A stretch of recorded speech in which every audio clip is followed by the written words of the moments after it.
Gnostic dualism is a core feature of Gnostic philosophy and spirituality.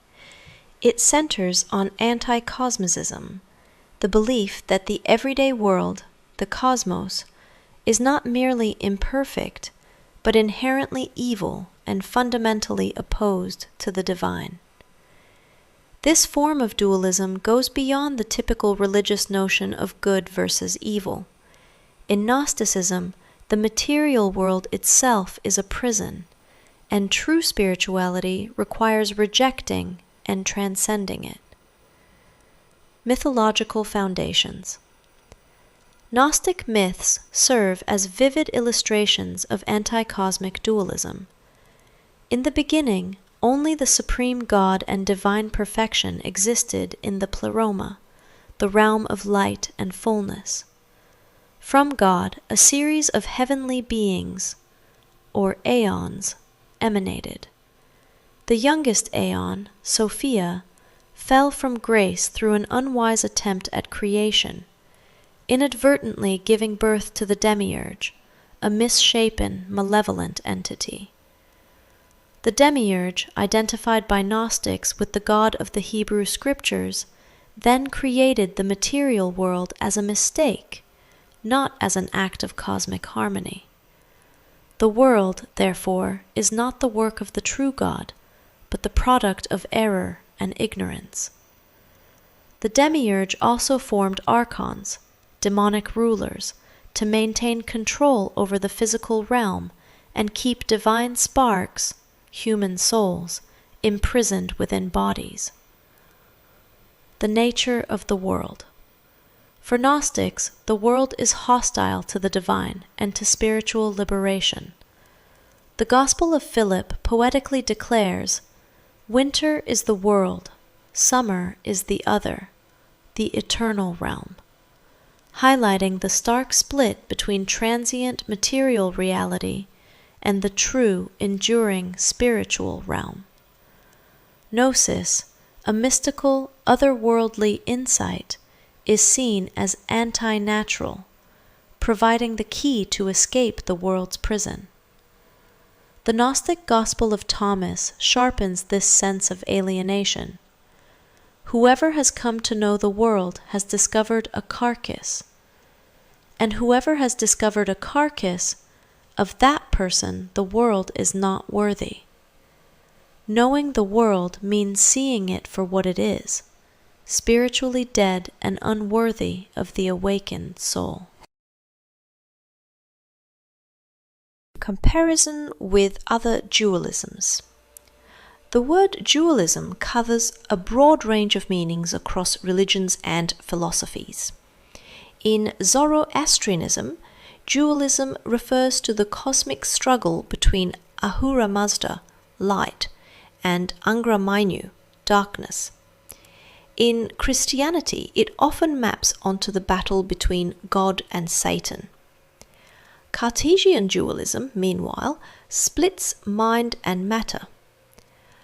Gnostic anticosmicism, however, uniquely positions the cosmos itself as the enemy, not just a battleground or a field for moral decisions.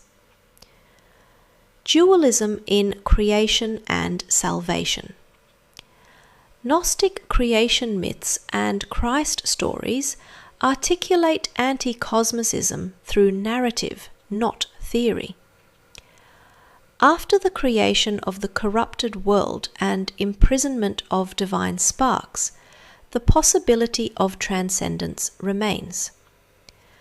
God's response is to send Christ, not as a redeemer of matter, but as a liberator of souls.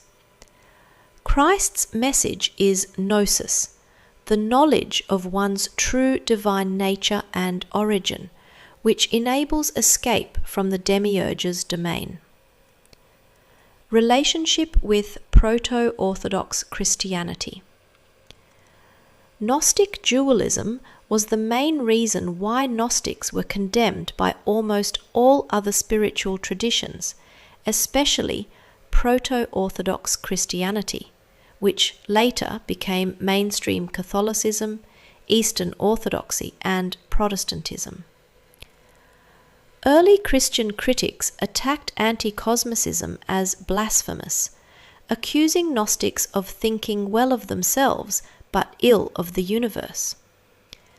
The Gnostic worldview condemned the world, its creator, and its rulers, contrasting sharply with Orthodox Christianity's more nuanced ambivalence towards corruption and the material realm.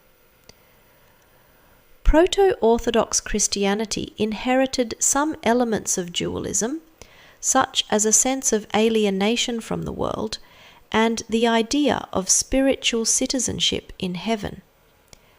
However, it softened the Gnostic stance by affirming the goodness of creation, as originally intended by God, and placing the blame for evil on human sin rather than a mistake in divine creation. Spiritual and psychological dimensions. Anticosmic dualism inspired intense spirituality. Instead of making peace with the world, Gnostics sought mystical gnosis that would allow them to overcome it. They often believed themselves superior to the cosmos, bearing a hidden divine spark in need of awakening. Salvation meant remembrance, the rediscovery of the soul's innate, dormant transcendence. Remarkably, even within this worldview, the world, or elements of nature, could sometimes serve as temporary conduits to the divine, but only to assist with transcendence, never as ends in themselves. Ultimately, all material phenomena were viewed as distractions, and the physical world as a barrier, except in rare, exceptional cases of spiritual intervention. Conclusion. Gnostic dualism, anticosmicism, is a dramatic vision of spiritual alienation and liberation. For Gnostics, the world is not a home but a mistake. The demiurge is a jailer, and only gnosis, mystical insight into the spiritual realm, can free the captive divine spark. This sharpens ancient dualist themes into a radical call for transcendence, shaping both the development of Christian theology and ongoing spiritual, mystical, and philosophical discussions about the nature of reality and the quest for salvation.